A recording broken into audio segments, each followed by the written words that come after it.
this is David Stark from WatchYourPass.com, your website for movie reviews, interviews, and recommendations. Today I'm joined by Van Ditthavong, the writer, director, and producer of the all-new Texas Noir film All Roads Lead to Pearla, which releases in theaters and on demand on September 25th. We're going to talk to Van in just a second, but first let's check out the trailer.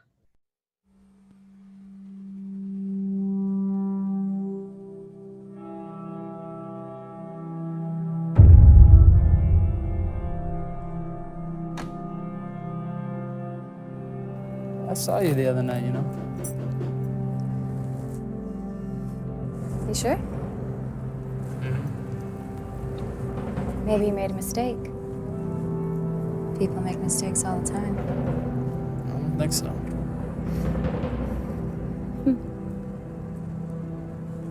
Well, see you around, I guess. What did we just talk about? Huh? Did you forget? Don't get all caught up in that mess. Yes, sir. Get on the ground! Reach for something, son. You are a dead man.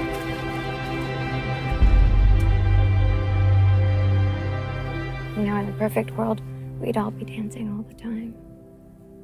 Wouldn't that be something?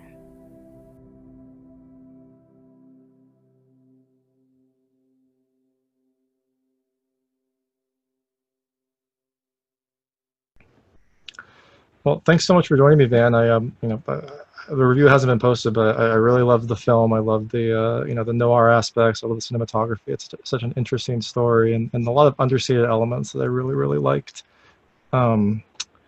You wrote, produced, and directed. Oh, sorry, I should let you answer.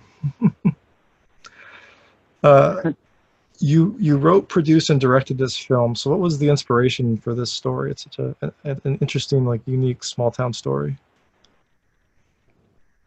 Yeah, I used to live in Texas actually for about 8-9 years in 2004 to 2011, and I was a photographer, and I was traveling the state quite often for all different types of assignments. So I think at one point I traveled like 5,000 miles in 21 days. So I saw all parts of Texas, probably more than a lot of Texans actually. So being on the road, it was pretty. I was always in awe of the landscape and things. So I knew I loved the mythical feel and the environment Texas offers, and so I wanted that as a backdrop to the story I'm going to create. And funny enough, I was a high school wrestler, so I was like, let me implement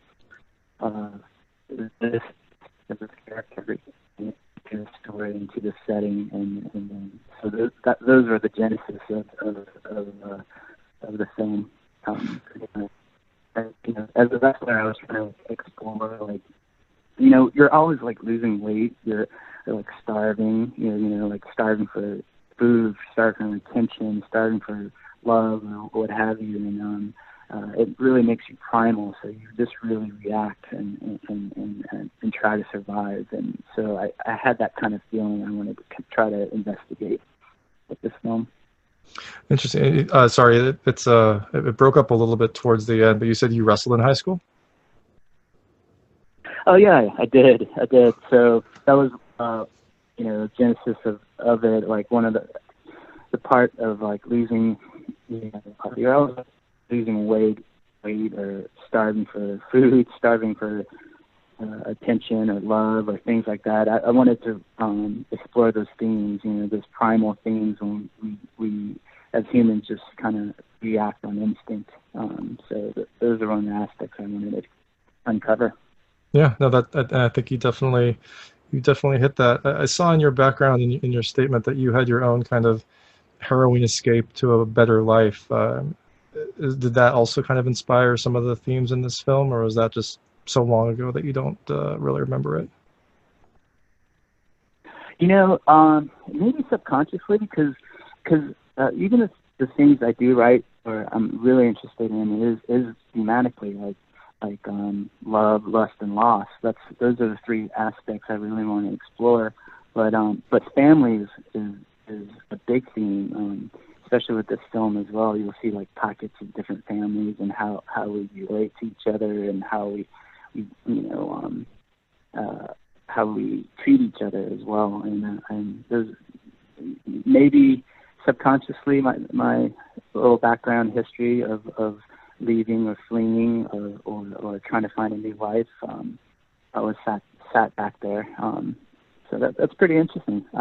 I kind of didn't put those two together until now. I guess that's my job, is to over research and try to come up with intelligent sounding questions. So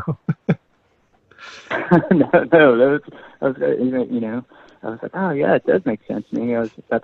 They always say I mean, all the things that I try to write are things or make films or make art, or you're really just trying to uncover yourself. So maybe that is right.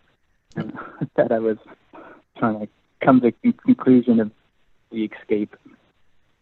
yeah, well, it sounds like there's a lot of personal aspects in this film for you, which makes sense. It's it's your first feature film. I guess what challenges did you encounter making your first feature? I mean, it sounds like you kind of had a vision of what you wanted to do already, but I guess what challenges and what did you learn about doing this?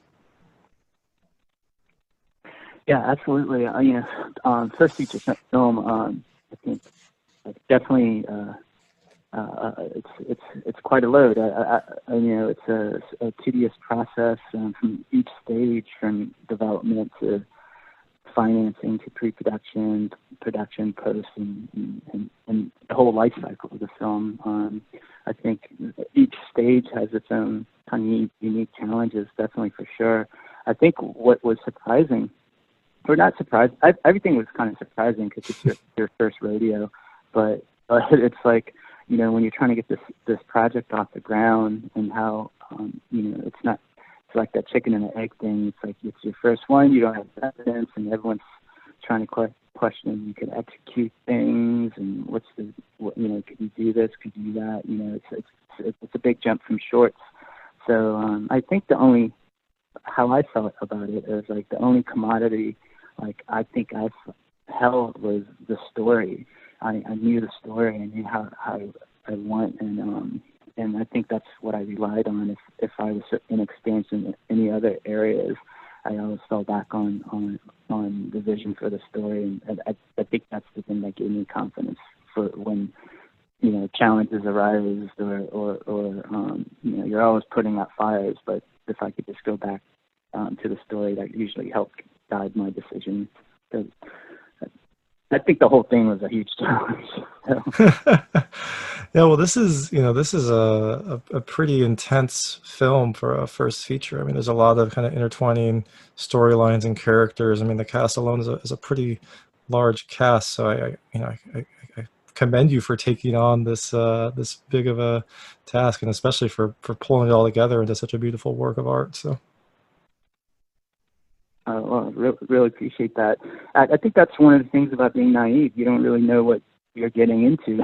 It's kind of funny when I was there in Oklahoma shooting, and was like, wow, it's not like a two-part character in one setting. I'm going, oh my gosh, we're doing we're doing a high school wrestling scene. Oh, we're doing a intimate drama. Oh, we're doing some gunfire. I was like, wow, what did I get myself into? So there's something about being naive to all of that, that you just put your head down, and you end up later like, oh, I think hopefully we have enough footage to have a story that resonated. Well, I think it did. So I guess we'll hear what other people say, but I think there was definitely enough in there for a story that resonates with you. I appreciate that. So I know that this film screened, I guess, originally in Austin last year at the film festival, and maybe had a couple other festival circuit runs, and then everything happened. So I assume that it was slated to kind of run the film circuit this time around. How did that pivot happen, and how has it been kind of transitioning into more of a virtual promotional and a limited theatrical release with a video on demand aspect to it? Yeah, great question. Yeah, I mean, I think there's a couple aspects to that, and one was like we were fortunate enough to have a really great premiere. So it was almost like one of the few festivals prior to pandemic and things like that. And I think just like everyone had to pivot in terms of the release strategy and distribution and things like that. I think if being an independent filmmaker, I think it's just like, wow, okay, here's another thing you have to kind of like adjust to that you're forced that's out of your control. So I think I was just, the 3-4 years of ushering this from script to screen and things, you're just kind of like always trying to remain hopeful, but in the back of your head, you're like, Murphy's Law always comes about, and you're like, oh, okay, maybe a release won't happen here or there, and you just try to bear and grit with it and be thankful for any opportunity, and I think that's sort of the mindset I kind of took with it, and and the movie gods sort of answered and said, hey, maybe we'll release you in September, so I'm pretty happy with that. So. Yeah, no, it seems like this will be kind of the perfect movie to, get people, if they feel comfortable going out to the theaters or going to a drive-in theater, then this is a nice new film to get people out there, because there is definitely a need for content to drive people if they want to. But if they don't, then they can stay home and watch it on demand. So it's kind of a nice timing for your film to come out. Yeah, absolutely. So hopefully it gets to a wider audience. So that's all we could ask for. Definitely. And you mentioned that this had a good reception in Texas. I just have to ask randomly, because you mentioned that you filmed in Oklahoma. Did people notice that? Did they notice that this was not Texas, or is it? You fooled me, so hats off on that. But did people from Texas know? No, because the landscapes are just so similar. It's like 3 hours apart from each other. So, and just the architecture and the roads, and just how we shot it as well, just being kind of more contained, as well, to have that sort of have that feel. But no, we're just lucky that 2-3 hours north of Texas, it's pretty much so similar in the landscapes. Yeah, no, it was picture perfect from my mind, but I haven't been there that often. I think you already answered this question, but I just wanted to check. So, I thought the cinematography and the shot choice were really beautiful. Like, in my review, I wrote that, even some mundane scenes looked just fantastic just because of the lighting and the way it was framed. Did your background in still photography kind of help inform that? You mentioned that you kind of had thoughts of shots in your mind, so I just wanted to get some more insight on that. Oh yeah. We had a terrific cinematographer, Spencer Nottage, and when me and I would sit down, and discuss the look and the feel of the film. It definitely, I think maybe my background with photography and lighting helped in terms of being able to communicate that with Spencer and the feel, because I love shadows. I love things that come from darkness, and just the way it's lit. And Spencer just was terrific in understanding that. And when, I think for me, so when we were deciding on cinematographers, it was I could just tell by his work that we would gel, and he understood. So that freed me to work on other areas that and our communication was pretty well thought out, and I think that it shows on screen. We wanted to capture like the shots, like if it was like a portrait, like even if it was a still or a mundane shot, or a conversation, like the shots were like a portrait. And that was sort of the idea as well. Yeah, no, I definitely noticed that when I was watching it. So, congrats to you and your cinematographer. Wow. I also really loved the music. It had a lot of like really beautiful, kind of understated guitar pieces and things like that? You know, how did you kind of Mm. pick those choices, and did you kind of have the Oh, music in yeah. mind?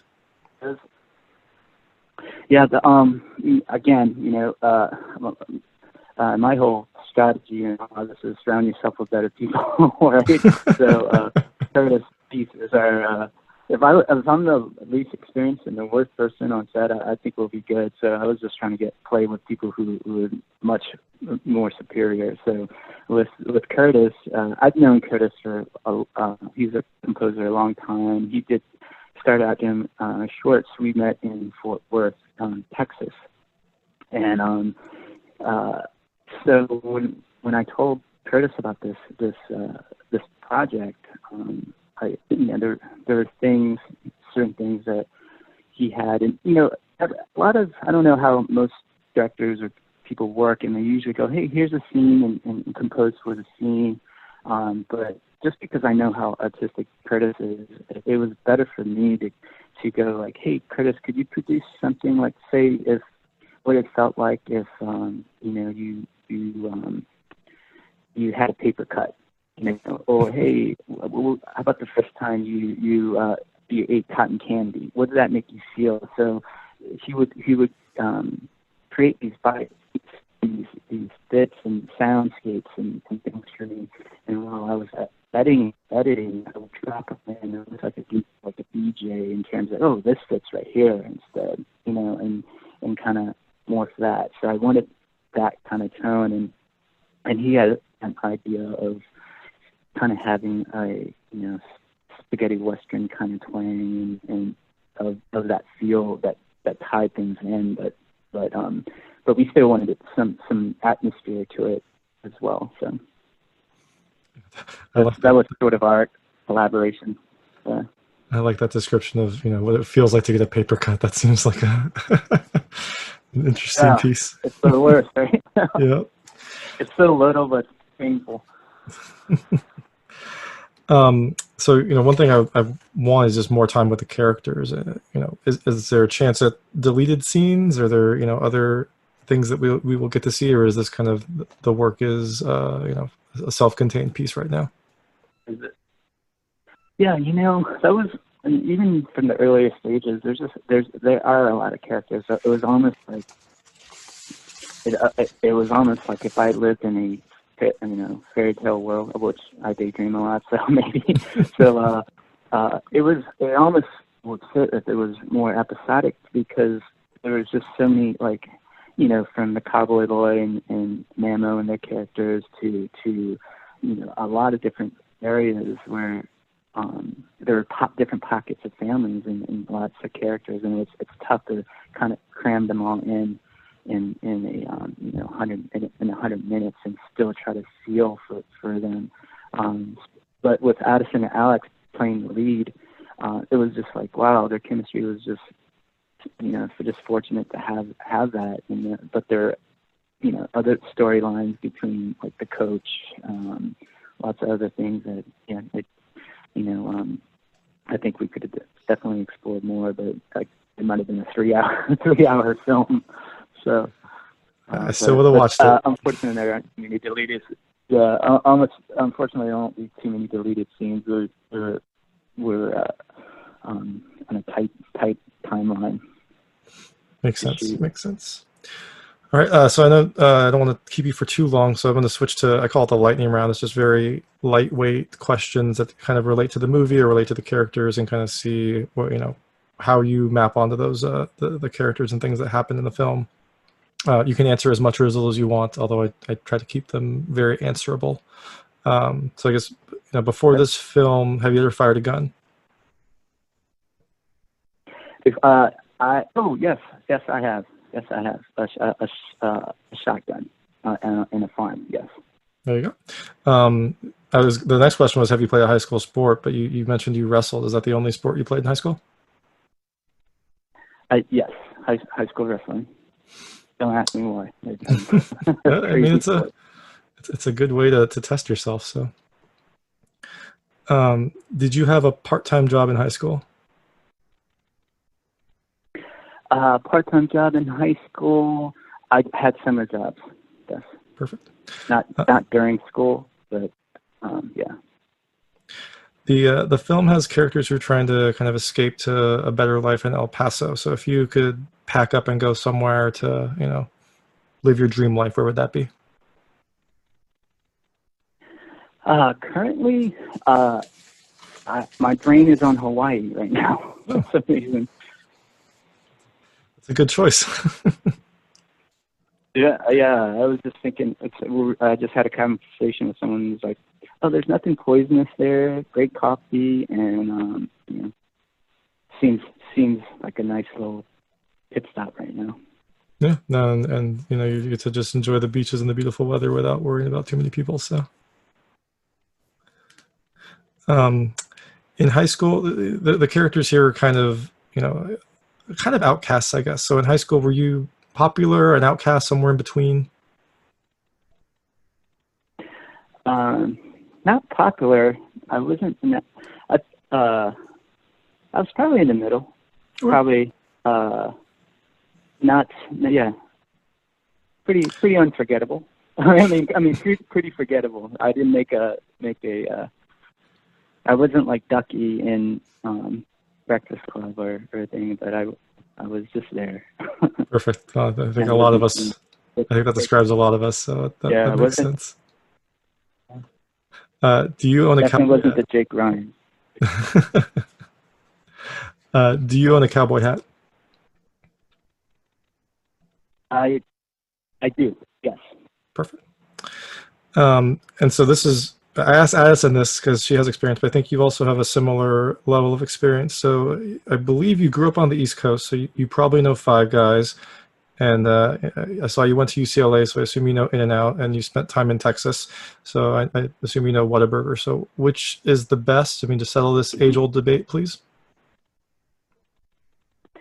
Oh, between Five Guys, Whataburger, and In-N-Out? Yep. Oh, wow. I think I would go with In-N-Out. That's the correct choice. Good job. Phew. So I guess, thanks for your time. What's next for you now that this movie's coming out? I assume you're going to have some publicity, and then is there another project on the line, or you're going to have some R&R? Yeah, no, definitely. So what's next? We're right now. I've got this couple projects coming out, working on and developing. We're one that's picking up some good momentum is Jesse Guerin, which is another feature. It's about a fractured musician who's trying to overcome the death of his girlfriend, but falls prey to his declining mental health. So it's sort of this character study of someone who's just trying to not become successful but just remain whole. So it has a little bit of it's a psychological thriller of it. So we're pushing that next, and we've got some good momentum on that. So hopefully we could get that up and running as well. I'm detecting a trend of very emotional, heavy characters that you seem to be drawn to. So. Yeah. And that's pretty funny. I'm a really lighthearted guy too, so I'm not walking around with all black all the time. But I think I'm just drawn to people who make interesting choices and the consequences of those. It's kind of pretty much love and pain. Well, I'll look forward to that. Kind of relate to. I'll look forward to that film, and awesome. I really enjoyed this one. So thank you so much for your time, and thanks for your answers. Excellent. Thank you so much, David. All right. thanks for listening, everyone. That was Van Ditthavong, the writer, director, and producer of the all-new Texas Noir film, All Roads Lead to Pearla. It releases in theaters and on demand on September 25th. If you liked this interview, please feel free to like and subscribe this channel. It helps us out a lot and make sure all of our new videos go straight to you. We've got a lot of interviews, unwrappings, things like that, so you can check them all out. And if you, as always, please go to watcherpass.com for all your movie reviews, interviews, and recommendations. Thank you.